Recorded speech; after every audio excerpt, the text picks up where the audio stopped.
In this episode, we explore presence. Why can it seem so elusive? How do we get it? And what has it got to do with a better state of mind? Spend the next hour with us and you will see that presence is who you are and not something you do. That it's your natural self shining through. It is you beneath your thoughts. So sit back, relax, and enjoy the show.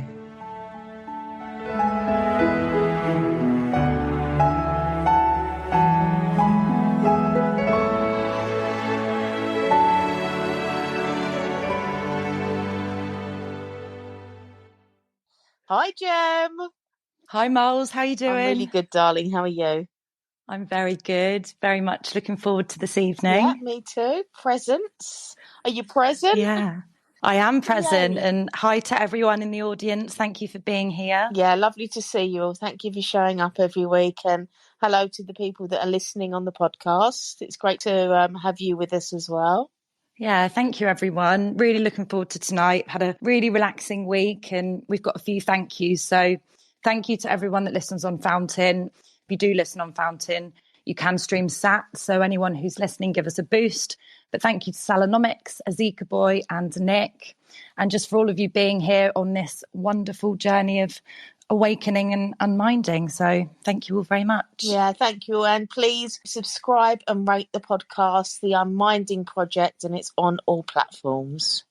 Absolutely. So looking forward to having an hour with you guys. And yeah, take it away, Molls. Oh, yeah, thank you, Thank darling. you. So as we get started, I want you to just let go of anything that's looking like a problem, just for this hour. You know, you don't have to carry it around with you. Just leave it at the door.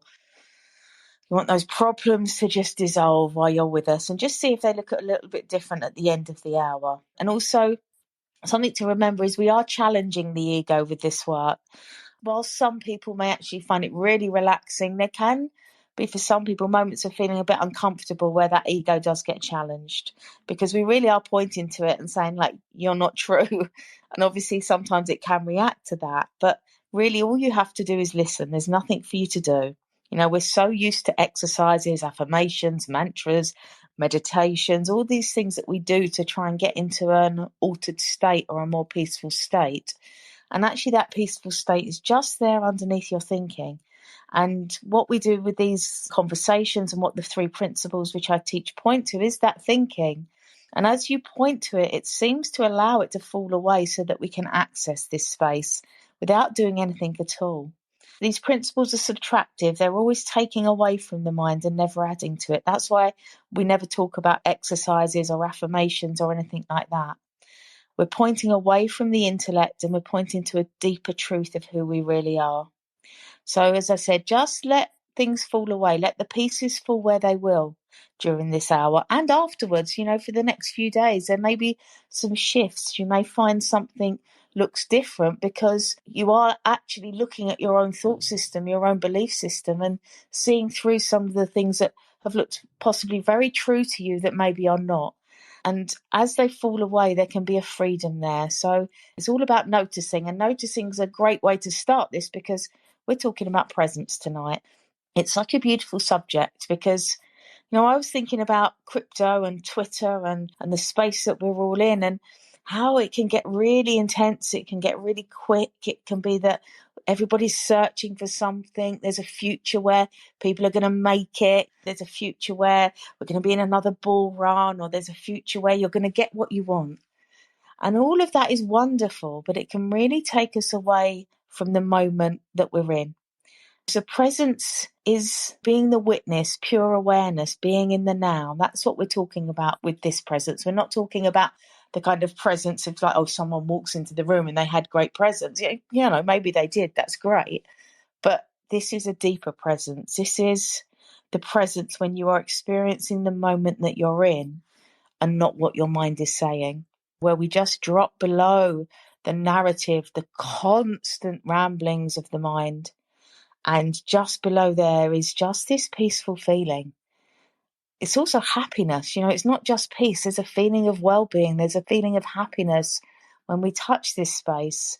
It's so easily forgotten because it's invisible and we're living in a very visible world. So it's always good to get pointed home. That's what I call it. It's the home.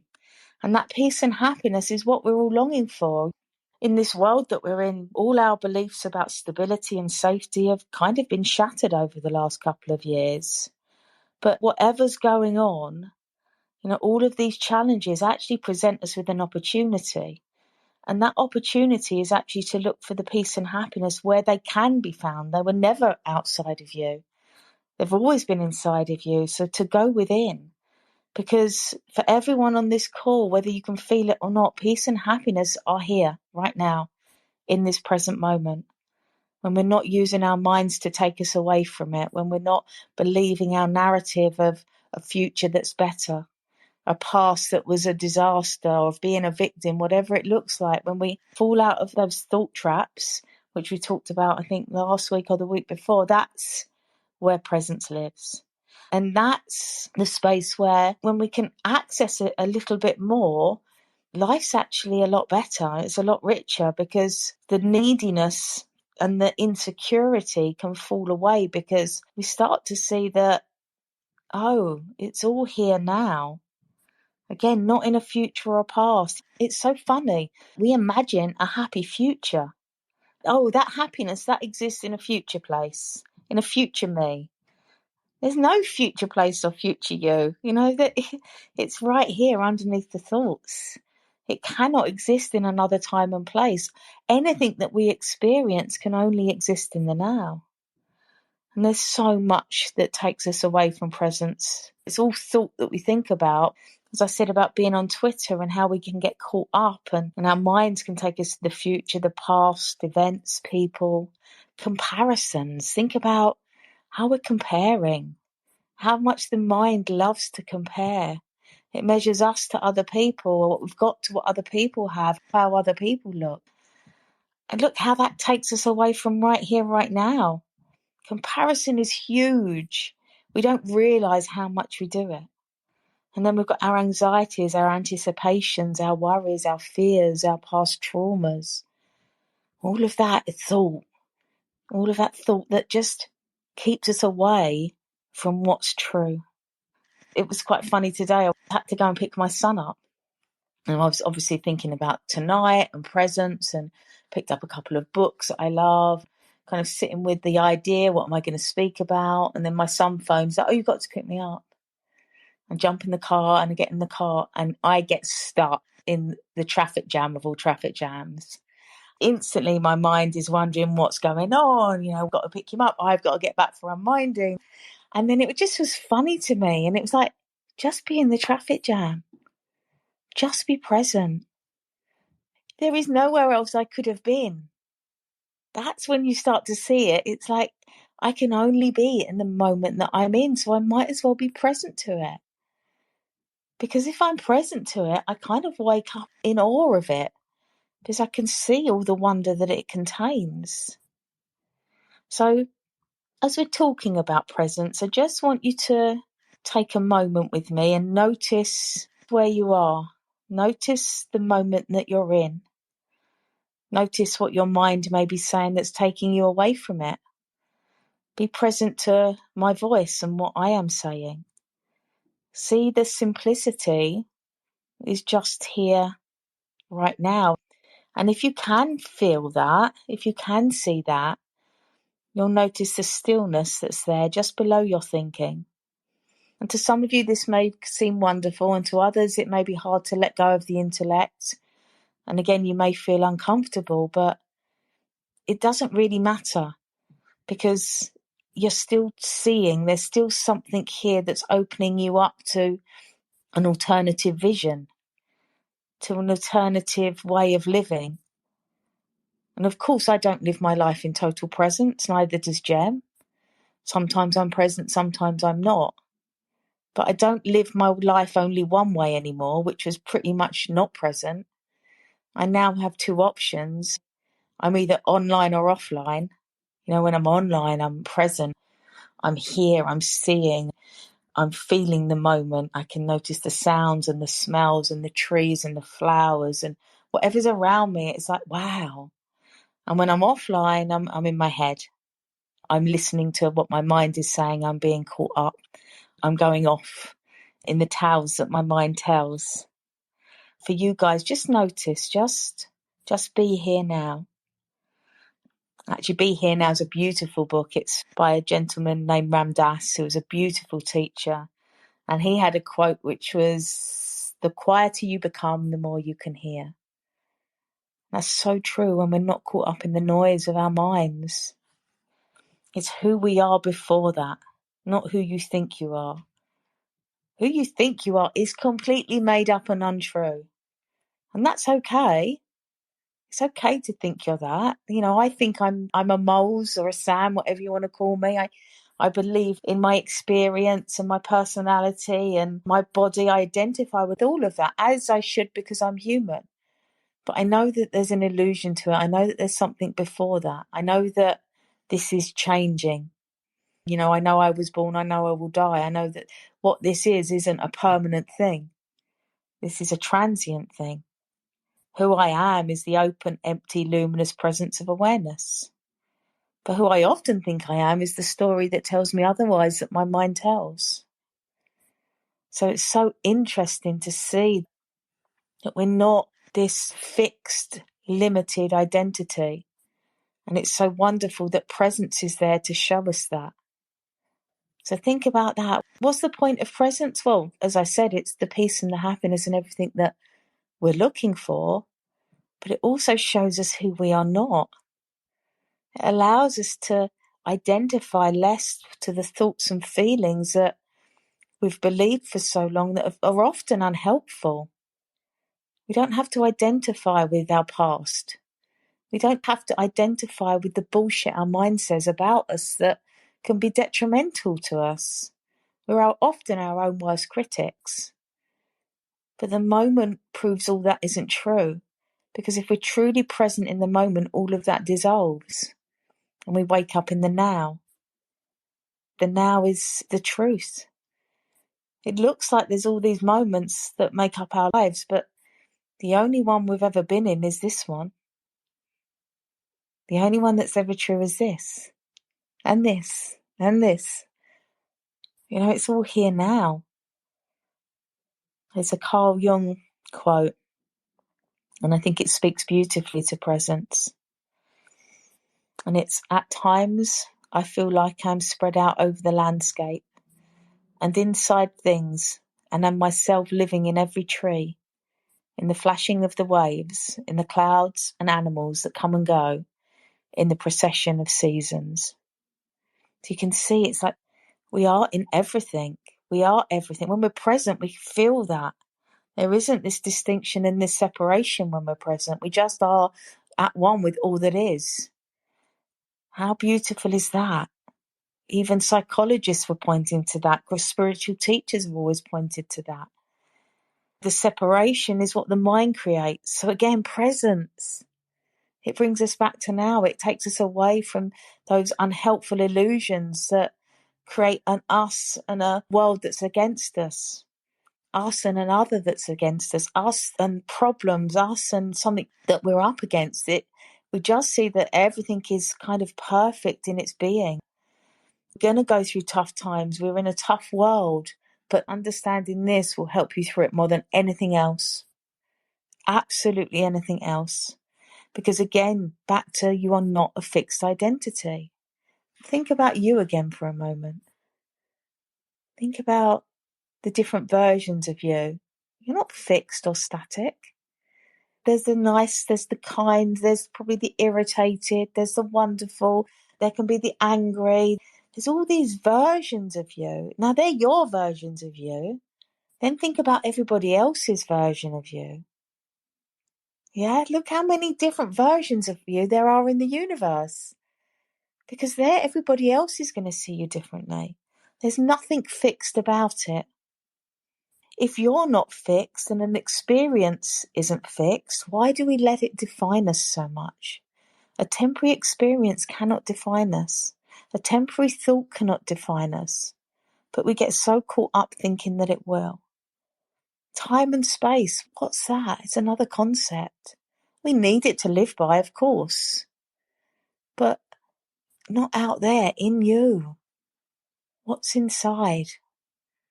Who are you before thought? What does it cost you to not be present? Think about that. I guarantee at times it will cost you your peace of mind. When we're not being present, we can go so easily into our suffering mind, our not good enough mind. Whatever flavour your mind gives you that can be unhelpful is where it's going to go at times. Me too. I'm not always present, but I get to come home. I get to come home to presence, and it's wonderful. So when I say explore this, there's so much to see, there's so much to find, because you'll always see yourself differently. You'll see yourself through different eyes. You'll witness yourself, and you'll see the unreal nature of who you think you are. And all those areas of you that seem fixed and stuck and problematic will begin to loosen up. You'll begin to see them differently. You can say, oh, that's not who I am. I don't have to identify with that bullshit. I'm present in the moment. I'm present. And when I see that, I'm free regardless of circumstance. That's why people have woken up in the most difficult circumstances. People have woken up in war zones and prisons and all sorts of things, because it shows you that it's already there. It's already within us. Sometimes people can have a difficulty being present because we feel pain. When we're really identified with our painful experiences, that can make it hard to be present. And I get that, but it's running away from what isn't true, because that pain, when faced, will dissolve. That pain, when seen as thought, will fall away. You'll have a new experience of your past back into present. You'll find refuge within your own heart. You won't need to look for it in the world. You won't need to run around trying to find it in others and things that you think it can contain what you're looking for, but you are what you're looking for. It's always been you. It's always there. Meet yourself. Face yourself. There's so much to be found when you do. I think I've done it many times. I think I will continue to do it. I'm probably run away from it at times, but I know that when I am real and honest and present and face me, I see that it's an illusion and there was nothing to be scared of. So after 7 years of breakdown that I had, when I saw thought, I could face that 7 years. I could look at it and see it clearly. I wasn't scared of it anymore. I was terrified of it when I was in it. I thought I'd be terrified of it for the rest of my life. But no, it doesn't exist now. It can be faced. It can be faced with love. It can be felt in presence. This all exists just beneath your thoughts of what you believe to be true that isn't. And you can't become present via your willpower. It's not the thought's game to become present. It doesn't belong to thought. Okay? Thought isn't what's going to achieve presence. It might tell you that it can, because it always wants to be in charge. It wants to be the boss. But ultimately, that's not where presence can be found. So it's challenging the mind. It's challenging our thought systems. It's seeing that, okay, this is probably trying to take me in the wrong direction. If it's telling me I've got to do to get to presence, it's not a doing, it's a being. Now, interestingly, some people do very intense activities to get present, like jumping out of planes, bungee jumping. If you think, yes, of course they get the thrill of the adrenaline, but I really believe part of that is the presence. You have to be present in the moment. And also think about a lot of the things that we're scared of happening. If they happened, we'd deal with it because we'd be present in the moment. What we have a problem with is the narrative our mind takes us on that scares us about the future or gives us anxiety about the past when there's nothing there at all. It's like a grip that the mind has. If you think about the tightened hand, that grip the mind has over our feelings and all the things that it makes look real. And then think about presence, and that's the hand relaxing. That's us unlocking, untightening, being here. Okay, so presence is just who you are. Okay, it's not something that you do. In fact, it's your natural self shining through. It's you beneath your thoughts. So we're going even deeper. Presence isn't even a doing. It's not even a being. It's you. It's who you are. It's your natural state. It's the essence. It's the truth. It's just there. We have to drop all concepts of doing to get there. It's very important to drop the concepts because they will take you away from it and the mind will try to take ownership of it, as I said. So drop the concepts and you'll just find yourself, by just seeing the unreal nature of your own thinking, that you just fall into it. Oh, I'm present. Oh, look at the trees. That's how I notice the trees. I know I'm in my presence. I know I'm in my true self when I'm really seeing the trees and the colours and nature. I'm like, wow, I'm really here. And if I'm driving down the street or walking down the street and I'm not seeing that, I'm in my head. What I've found is that there's not really much I can do about that. That sometimes I'm also going to be in my head and sometimes I'm going to be noticing the trees. But what I've got really comfortable with is that I'm okay with that. And what I do is I explore. I talk about presence. I explore the three principles. I listen to other people. I work with clients. I do these spaces. I do courses. So I'm always in it. So for me, it's that staying in the conversation that allows me to open and expand the percentage of time that I'm in presence versus the percentage of time that I'm not. So not a doing, just my exploration opens me up more to seeing it more. I can't make myself be present if I'm not present because I'm not seeing that I'm not present. I'm caught up in the narrative of the mind, which is the thing that looks real in the moment. So again, we get to lighten up, we get to loosen up and take the pressure off because we're not focusing on trying to be a certain way. We just relax into being. There's a wonderful Alan Watts quote. The secret to waking up from the drama, all these endless cycles, is to realise that only the present exists. It's the only time there is. And when you become awake to that, boredom ends. And you're delivered from the cycles, not in the sense that they disappear, but that you no longer go through them. Well, you do go through them, but you realise they're not going anywhere. You can look at every little detail of life in a new way, saying, oh, look at that. By living totally here and now, one's eyes are opened in astonishment. And you don't even try to hurry up and get to the end of it all faster. Because just like music, the point of listening isn't to get to the end of the piece. You can sit back with interest and let everything be. And I just think that's so beautiful. Because even he says, yeah, of course you still get caught up in it, but when you're not, wow. When you're here, wow.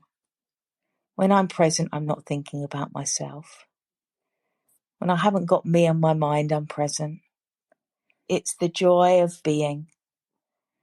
Real happiness doesn't come through any form, anything, any achievement, any relationship. And it can look that way, that's fine. But knowing that it comes from the formless, from who you are before thought, from consciousness itself. And know that strategies and techniques and tools just take us away from it. It's not a doing, it's a being. Be in your being. Be where your body is. Be here now. And I get that it's hard for us because we're so caught up in the doing. And that's okay. It's always okay. You know, we're always going to get caught. But actually, when you begin to explore it, it just becomes more effortless. You're caught, you're not caught, you're present, you're in your mind, you just dance out of different experiences of being you. Sometimes we're contracting, sometimes we're expanding, sometimes we're online, sometimes we're offline. However you want to see it, whatever works for you. And if you're feeling trapped, if you're feeling caught up, if you're feeling upset, it's because you're believing a thought that's not true in that moment. And that can be tough to see because we go through some tough moments, I get it.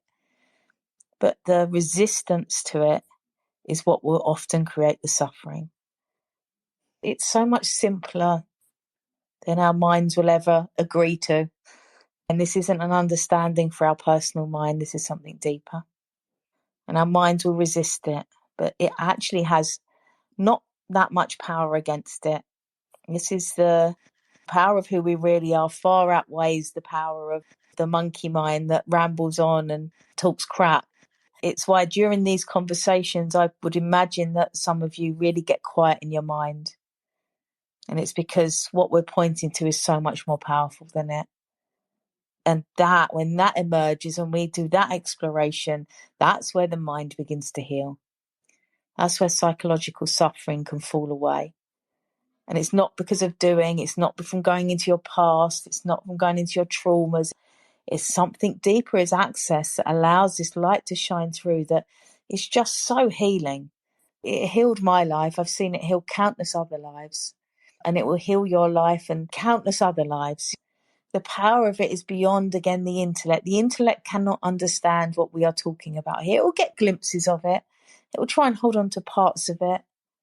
But we're pointing to infinity. We're pointing to oneness. We're pointing to the energy that created all things. So the appearance of everything that is around you right now has come from nothingness into form. Yeah, so it's that. It's mind-blowing. And it's in our minds being blown that we wake up. It's in insight that we see things differently. It's in presence that we get to have a new experience of being alive without anything changing in your world. And that franticness for life to be different falls away. It's like, great, we can still want other things, different kinds of lives, live in different countries, whatever you want, that's fine. But the urgency falls away because there's something deeper that emerges within you that knows that everything's okay. And we can play with those things. Great to want, but let's just play with life. It untangles. If you think about, I don't know why in my head I've got this, but all like when you've got wires and they're all tangled up and it's like, oh, that's how our minds get, all that tangled wire. It looks so complex, but it's not. It's just tangled wires and we undo them and they're fine. But when we look at it, it can be like, oh my God, I've got to untangle all that. But actually, when it's the mind, you haven't actually got to do anything. It's just in the observation. Sydney Banks is the founder of the Three Principles. And if you're listening, I'd love for you to look into him. He was a wonderful man that's passed, that had a huge enlightenment experience and then developed this understanding and has changed hundreds of thousands, if not millions of lives, I would have believed, because the reach of his message. There's psychologists and psychiatrists and many others that have found his message and use it all over the world. He was a real gift. So please, and he's got some videos out there. So he's wonderful to listen to. He's got a beautiful quote. It is the now that takes you from living in the darkness of yesterday's negative memories and turns the darkness into light. Remember, my friend, darkness cannot survive in the midst of light, and living in the now is that light. So thank you all. I really hope that what we've spoken to and this presence that just gives us so much richness starts to come into your life more. You start to experience more. You start to have a richer experience of being here in the now. It's the denial of presence causes us so much suffering, and that suffering is always created by thought that isn't true. Okay, so presence is disruptive to thought, and thought is disruptive to presence, and you're going to go from one to the other. But you need nothing. When you fall into the now, you see you are complete, you are unique, you are whole, and you are wonderful. So again, thank you so much for listening, and I'm going to pass over to Gem and hear any reflections from her on what I've spoken to. Thank you. That was really, really, really wonderful. I know I say that after most things that you say after the beginning of Unminding, but there was some excellent, excellent things that I really related to, and I think a lot of other people will. The word insight is so massive. It's seeing from inside. For so much of my life, I spent trying to do the whole self-help thing.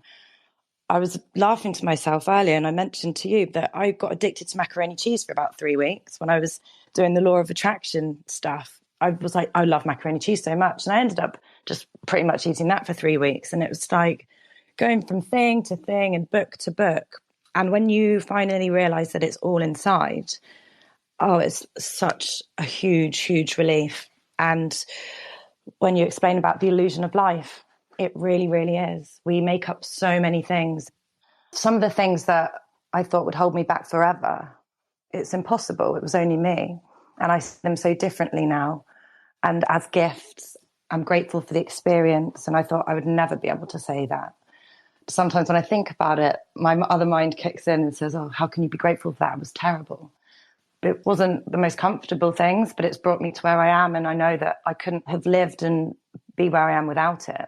So I think being able to see that the illusion of life is really what we're up against, and everything is absolutely fine inside. I mean, people say, well, life is so hard, but compared to what? What else have we done? Nothing. And we can look at any situation in the moment and it might be scary.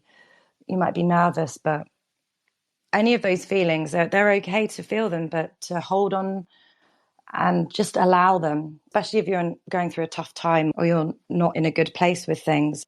That's when you shouldn't listen to your thinking. But the thing that stood out for me, Molls, when you were saying you'll find refuge within your own heart, you won't need to look around for it somewhere, and you won't need to look for it in other things. That's so huge. And until you stop doing that, then it doesn't really make sense, because you're constantly on the hunt for things to fill you up inside because you think that there's something missing or there's a hole or there's something that's not right.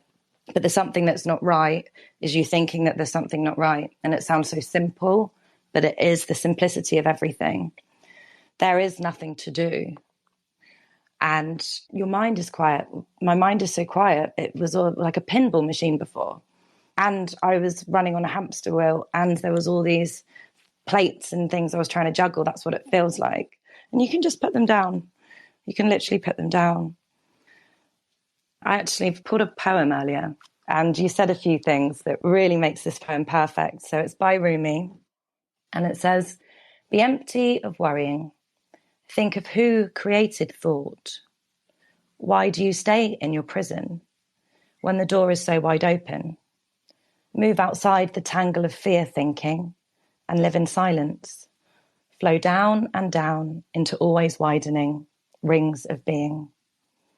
And I think that's so beautiful. And just as you were finishing, you were talking about the tangle of the mind and the cables. And I thought, wow, I've picked the perfect poem. But I love how when he speaks and when he writes, you're removing everything. And that's it, is we've added all these extra things and we don't really need anything apart from the knowing that we need nothing, that it's all right here. I actually had a tear in my eye when you were saying some of the things about looking for things outside of you, because, you know, I know, probably everyone that listens to this knows, that was all I was doing. And it got me into some situations that were not very good. And we were laughing earlier. I said, I'm going to tell my story in a bit more detail at some point. And Mel said, someone will want to write a book with you, you know. And I always said my life has been like a movie. And I thought earlier, well, maybe we'll wait a bit, but I don't think any more crazy shit's going to happen. I think I'm done. I think that's it.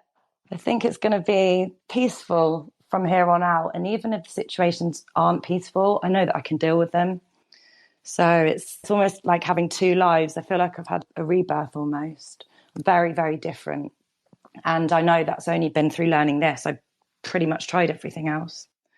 So yeah, I just want to say personally thank you to you, and thank you to everyone who is listening and that supports and makes us feel able to say exactly what's going on, because that's important. Honesty and being true to yourself, not doing the things that don't feel comfortable for you. Listen to yourself. So important. But yeah, thank you. Oh, you're welcome, darling. That's lovely. And you don't see it till you see it. I get that this can sound like, how can that help, you know? But once you listen, you're like, oh shit, there's really something here. There's really something to be seen. And your story is huge. And I hope life is smooth for you. But if it's not, you've now got the sails and the rudder to weather any storm with the understanding. That's what it's here for. We get to know that knowing who we are will help us through those times when life can contract and be tough.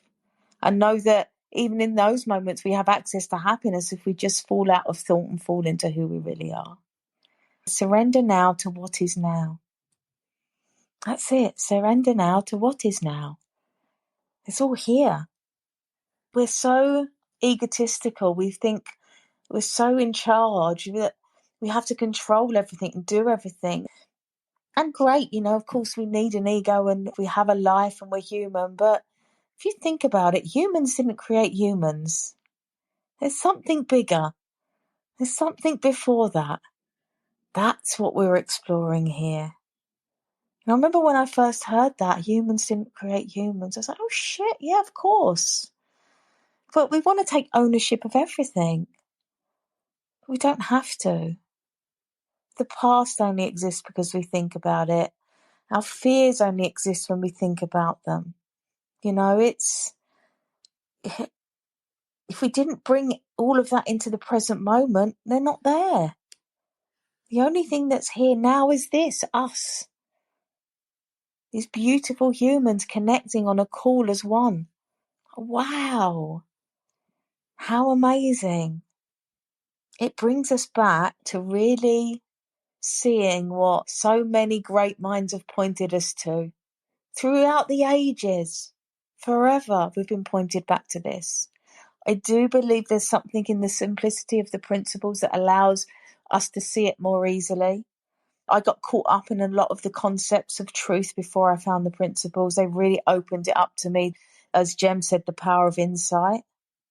And I was reading the other day about, they've studied the brain, and an insight is different to just a normal idea. When we get a true insight, the brainwave is much bigger and much quicker than just a normal thought or an idea that may have day to day. And they were saying that they think this is because an insight actually rewires the brain. It takes away some layer of thinking. So the brain to me is like the machine that processes the thinking, that's all.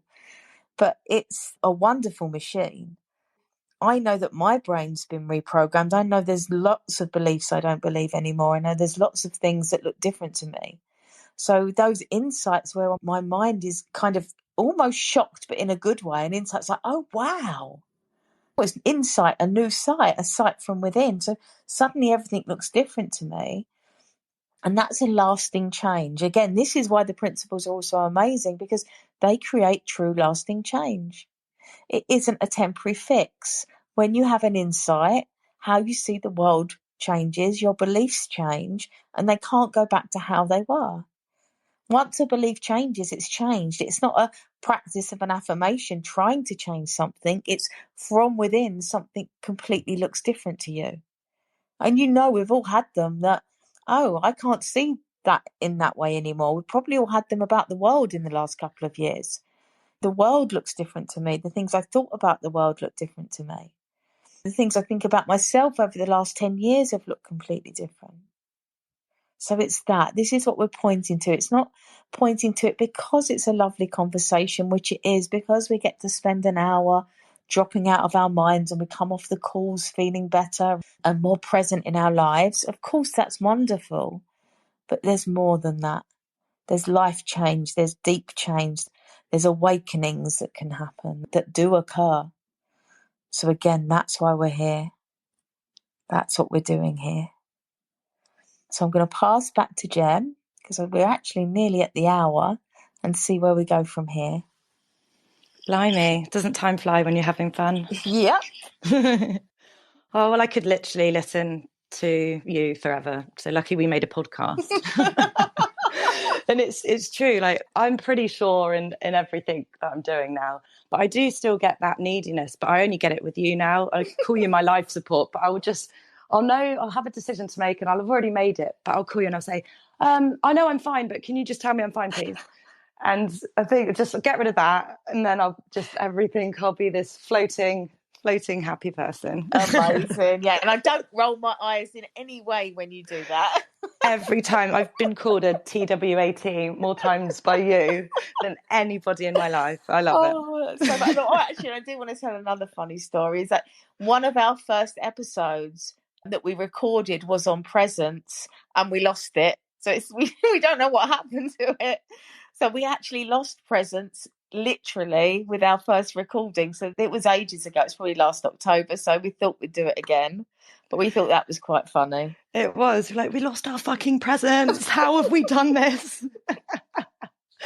So yeah, we do laugh about lots of things that goes on behind the scenes. So yeah, one thing I wanted to say actually about the imagination. Our imaginations are so wild. Like, I used to relive a lot of trauma, and when it started in my mind, I used to think, well, that's it now for the next however long I'm going to be in this thing. And no one ever sort of told me that, just think a happier thought. You can get yourself out of these things, but for some reason it was never told in the simple black and white. So this is really, really, really helpful for me and for lots of other people. Shall we do a couple of questions? We've got some questions. Yes. And we do have a request. We've got Therese that's here. Okay. I think Therese came up a couple of weeks ago. Yes. So I'll add you. Shall I tell the story of Therese a little bit first? Yeah, that's a good idea. I don't know if all of you were on. So Therese came on a couple of weeks ago onto Spaces. He had no idea what we were about. He's from Kurdistan and he's a freedom fighter. He's amazing. And he's out there on the streets literally fighting for his freedom with Iran. So he's in quite a precarious situation at the moment. And he came on and he got a bit, I wouldn't say angry, maybe a bit irate. And he asked for some help. And why weren't the West helping them? And all of these terrible things are going on. And then he said, thank you. And he said goodbye.